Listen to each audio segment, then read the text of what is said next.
degree of tearing. There are vaginal tears, tears on the labia, tears near the urethra or the clitoris. Those are called periclitoral or periurethral tears.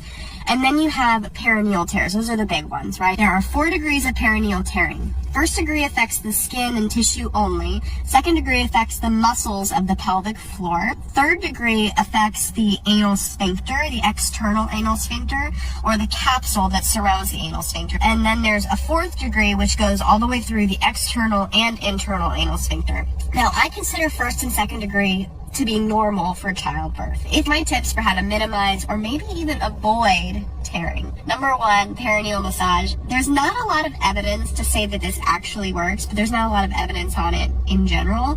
It makes sense why it would work. A lot of people swear by it, and as long as you're not doing it too rough, you're doing it the right way, it's not going to hurt, so it's something you can try. It's where before you go into labor, you massage and stretch those tissues and get it ready for the big stretch. Number 2 is adequate nutrition. Of course, our tissues are made up of the things that we put in our bodies. If you're eating a lot of processed foods as you get closer and closer to your due date, some of those tissues can be a little bit more susceptible to damage. Number 3, heat. So heat is going to bring blood to the surface of the tissues, to the capillaries.